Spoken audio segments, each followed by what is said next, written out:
Sir ఇప్పుడు over weight ఎక్కువ wait ఉండడం వల్ల ఏమన్నా సమస్యలు ఉంటాయంటారా? అంటే ఒబెసిటీ అలాంటివి మనం వింటూనే ఉంటాం. అయితే ఇది ఎంత బరువు ఎందుకు పెరుగుతా ఉంటారంటారు? ఎక్కువగా బరువు పెరగడం అనేక సమస్యలకు మూలం అమ్మా. హ్మ్. అంటే అనేక రకాల ప్రాబ్లమ్స్ కి అనారోగ్య సమస్యలకు మూలం ఎక్కువగా వెయిట్ పెరగడం. అంటే అనారోగ్య సమస్యల వల్ల బరువు పెరగరు. బరువు వల్లనే అనారోగ్య చాలా సమస్యలు వరకు అమ్మా, వస్తాయంటారు. చాలా అరుదుగా అనారోగ్య సమస్యలలో బరువు పెరిగేటువంటి కేసు చాలా తక్కువ అమ్మా. ఓకే. సో ఈ కొన్ని రకాల ఆహార నియమాలు కానీ ఎక్సర్సైజ్ చేయకపోవడం వల్ల కలిగేటువంటి బరువు వల్ల ఈ విధంగా జరగడం వల్ల జరిగేటువంటి బరువే ఎక్కువ. హ్మ్. అనారోగ్య సమస్యలు బరువు పెరగదు కానీ బరువు పెరగడం వల్ల అనారోగ్య సమస్యలు వస్తాయి. ఓకే. సార్ ఇప్పుడు ఈ అంటే ఎలా అధిగమించొచ్చు అంటారు? ఈ ఓవర్ వెయిట్ ని ఎలా అధిగమించొచ్చు? అంటే ఏమైనా డైట్ మెయింటైన్ చేయాలి అంటారా? లేకపోతే ఎలా? చెప్తానమ్మా, ఈ రోజుల్లో ఒక భారతదేశంలోనే కాకుండా ప్రపంచవ్యాప్తంగా ఒక బర్నింగ్ ప్రాబ్లం అయిపోయిందమ్మా, ఎంటైర్ వరల్డ్. హ్మ్. సో ఒకానొకప్పుడు ఒక భారతదేశంలోనే కాకుండా ప్రపంచవ్యాప్తంగా కూడా ఎక్సెసివ్ వెయిట్ పర్సెంటేజ్ ఉండేది ఎక్కువ శాతం మందిలో. హ్మ్. అంటే ఎక్సెసివ్ వెయిట్ అంటే ఉండవలసినటువంటి బరువు కంటే 10 కేజీల లోపు బరువు పెరిగితే దాన్ని ఎక్సెసివ్ వెయిట్ అంటారు టెక్నికల్ గా. ఓకే. సో క్రమక్రమంగా ఆ స్టేజ్ దాటిపోయేసేసి ఒబెసిటీ అంటే ఉండవలసినటువంటి బరువు కంటే 10 నుంచి 25 కేజీల మధ్యలో పెరిగేటువంటి పరిస్థితి అవుతుంది. దాన్ని ఒబెసిటీ అనేటువంటి పేరుతో పిలుస్తున్నారు. హ్మ్. ఆ స్థాయి కూడా చాలా మంది రీచ్ అయ్యేటువంటి పరిస్థితి ఏర్పడుతుంది. భవిష్యత్తులో దీని స్థాయి కూడా దాటేసి మార్బిడ్ ఒబెసిటీ పేషెంట్స్ కూడా అయ్యేటువంటి ప్రమాదం కూడా లేకపోలేదమ్మా. హ్మ్. అంటే మార్బిడ్ ఒబెసిటీ అంటే ఉండవలసినటువంటి బరువు కంటే 25 కేజీలు దాటి పెరిగినటువంటి వాళ్ళము భారీ ఊబకాయం. భారీ ఊబకాయం అంటారు. ఎగ్జాక్ట్లీ భారీ ఊబకాయం అని చెప్తారు. సో వీటన్నిటిని మనం ఆలోచించినట్లయితే అన్య భాషలో ఓబెస్ అంటే అతిగా అనేటువంటి అర్థం. ఓకే. ఓసిస్ అంటే తినడం. హ్మ్. సో 100కి దాదాపు 80% 90% మందిలో పరిమితికి మించి అవసరానికి మించి ఆహార పదార్థాలు, ముఖ్యంగా కార్బోహైడ్రేట్ పదార్థాలు, మిగతా పదార్థాలు కూడా కానీ ముఖ్యంగా పరిమితికి మించి అవసరానికి మించి తీసుకుండడం వల్ల ఆ యొక్క ప్రభావం చేత శరీరంలో అధికంగా కొవ్వు తయారై సంచితం అయిపోతున్నాము. హ్మ్. కాబట్టి ఒబేసిటీ, ఒబేస్ అంటే అతిగా, ఓబ్ అంటే అతిగా, ఓసిస్ అంటే తినడం. హ్మ్. సింపుల్ అమ్మా. అతిగా తినడం వల్ల వచ్చిందని చెప్పేసి వాళ్ళు లాంగ్ బ్యాకే ఆధునికంలో కూడా ఆధునిక వైద్య విధానం కూడా ఈ పద్ధతి చెప్పడం జరిగిందమ్మా. హ్మ్. ఇప్పుడు ఆ ఒబెసిటీ క్రమంగా మార్బిడ్ ఒబెసిటీ కూడా దారేటువంటి పరిస్థితి ఏర్పడుతుంది. వీటన్నిటిని గుర్తించుకొని వరల్డ్ హెల్త్ ఆర్గనైజేషన్ వాళ్ళు కూడా దీని ఒక ప్రత్యేక వ్యాధిగా గుర్తించి అప్రమత్తం చేయడం కూడా జరిగిందమ్మా. అంటే ఇప్పుడు దీన్ని కంట్రోల్ చేయడానికి, ఓవర్ వెయిట్ ని కంట్రోల్ చేయడానికి ఎలాంటి డైట్ మెయింటైన్ చేస్తే బెటర్ అంటారు? అండ్ మీరు ఎలాంటి టిప్స్ ఇస్తూ ఉంటారు? ఇప్పుడు వంటింటి చిట్కాలు ఏం చెప్తారు? ఎస్, మంచిదమ్మా, చాలా మంచి ప్రశ్న. యాక్చువల్ ఏంటంటమ్మా, ఒబెసిటీ రాకుండా చూసుకోవడం చాలా ఉత్తమ మార్గం అమ్మా. Prevention is better than cure. కానీ కొంతమందిలో చెప్పడం సులువుగానే ఆచరణ కొన్ని రకాల ఇబ్బందులు ఎదురవుతుంది. కొన్ని తప్పని పరిస్థితుల్లో మరి కొన్ని జాగ్రత్తలు తీసుకోలేకపోవడం చేత కూడా ఒబెసిటీ వస్తుందమ్మా. అది నాణ్యానికి ఒకవైపు నాణ్యానికి. సో ఇక్కడ ఏం జరుగుతుందంటమ్మా, ఒక వ్యక్తి పరిమితికి మించి వెయిట్ పెరుగుతున్నప్పటికీ ఉన్నటువంటి వెయిట్ బాగా మెయింటైన్ చేయాలంటే ఆహారము, విహారము, ఔషధం ప్రధాన పాత్ర వహిస్తాయి.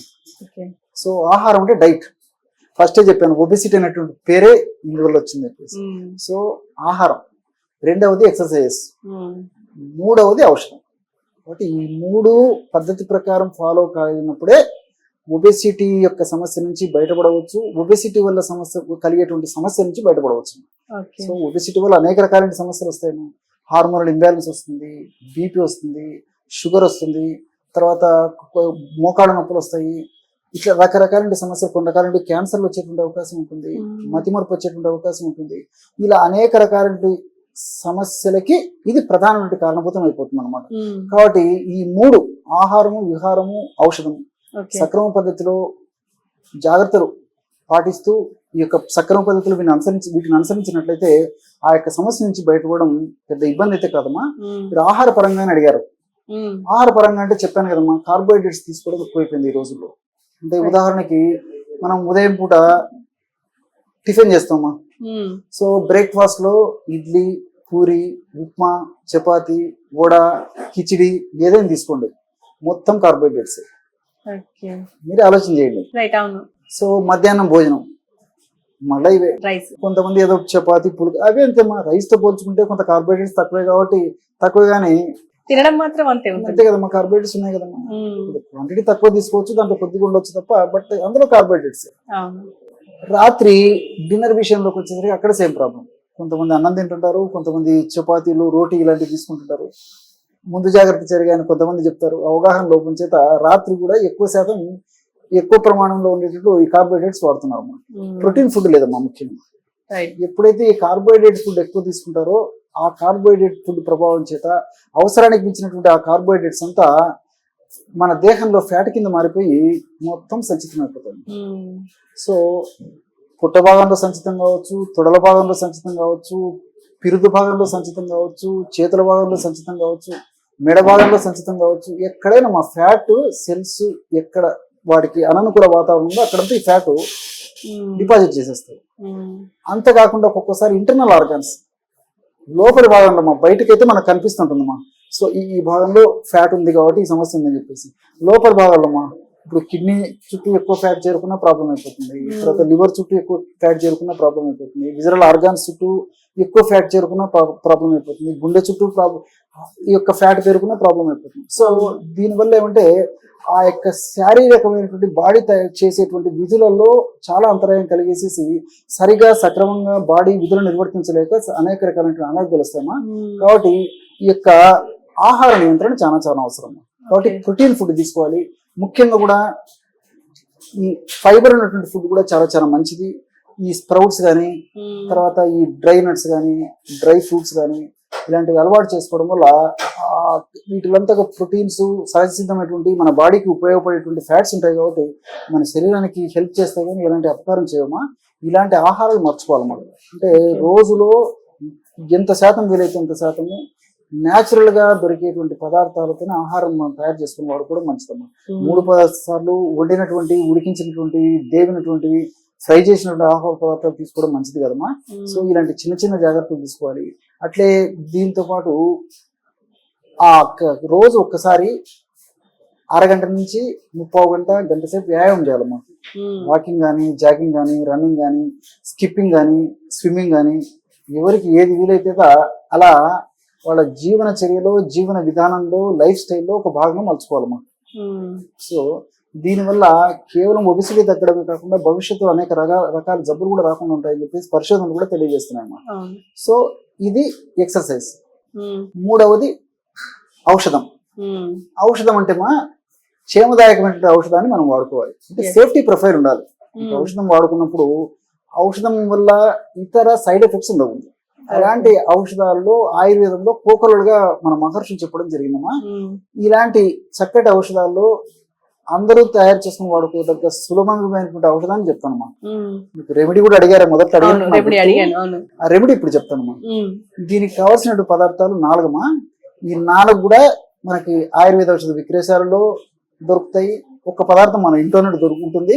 మిగతా 3 పదార్థాలు కూడా మార్కెట్ లో దొరుకుతాయమ్మా. అంటే చూసే ఆడియన్స్ అనుకుంటారేమో మళ్ళీ విక్రయశాలలో దొరికేదే, అంటే షాప్ లో దొరికేదే చెప్తున్నారు అని. అందుకోసం అట్లా కూడా ఉన్నాయమ్మా.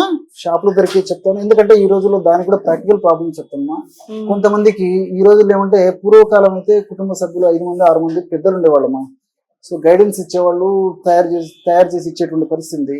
ఈ రోజుల్లో భార్య, భర్త, పిల్లలు, ఇంచుమించు 2 దంపతులు జాబ్ చేస్తారు. రాత్రి ఏదో 8కో 9కో ఇల్లు చేరుకుంటారు. సో ప్రాక్టికల్ ప్రాబ్లమ్స్ ఉండొచ్చు కాబట్టి అట్లా వీలైనటువంటి వాళ్ళకి అది చెప్తాను మనం. కేవలం ఒంటింటో తయారు చేసుకుంటే ఔషధంతోనే వెయిట్ తగ్గేందుకు చెప్తాను. ఇట్లా వీలు కానటువంటి వాళ్ళకు కూడా చెప్తాను. సందర్భం వచ్చింది కాబట్టి నేను 2 చెప్తాను.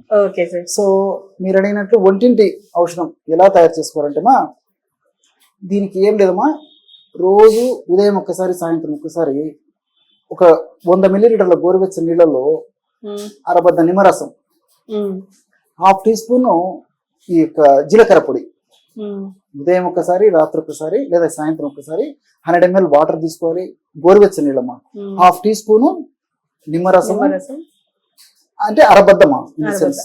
సో 1/2 టీ స్పూన్ అంటే అర్ధ టీ స్పూన్ 2.5 grams జీలకర్ర పొడి కలిపేసేసి, కావాలంటే కొంచెం స్వచ్ఛమైన తేనె దొరికితే తేనె యాడ్ చేసుకొని తీసుకోవచ్చు. ఈ విధంగా వాడుకోవడం వల్ల కూడా నిమ్మరసంలో ఉన్నటువంటి వివిధ రకాలైన కెమికల్స్, జీలకర్రలో ఉన్నటువంటి వివిధ రకాలైన కెమికల్స్, ఇవన్నీ కూడా ఈ ఫ్యాట్ కరిగించేందుకు, మెటబాలిజాన్ని వేగవంతంగా, శక్తివంతంగా చేసేందుకు ఉపయోగపడతాయి. మనం అనుకుంటాం కానీ ఈ ఔషధాలు నిజంగా ఆహార ఔషధాలు ఇంత బాగా పనిచేస్తాయని చెప్పేసి నేను చెప్పినటువంటి పద్ధతిలో నియమాలు పాటిస్తూ కేవలం ఈ యొక్క ఔషధాన్ని వాడుకున్న చక్కటి సమర్థవంతమైన ఫలితాలు కలుగుతాయమ్మా. అంటే ఇందులో నాకు డౌట్ ఏంటంటే జీలకర్ర వెంచి తీసుకోవాలా లేకపోతే నార్మల్ అయినా పర్వాలేదా అండ్ పరగడుపున తీసుకోవాలా? వేయించి తీసుకుంటే సువాసన భరితంగా ఉంటుంది, ఔషధం మరింత శక్తివంతంగా స్పీడ్ గా పనిచేస్తుందా. Okay. అలా వీలు కానప్పుడు జస్ట్ మిక్సీలో వేసుకుని పౌడర్ తయారు చేసుకుని వాడుకున్నా సరిపోతుంది. Mm. ఏదైనా రిజల్ట్ అయితే ఉంటుంది.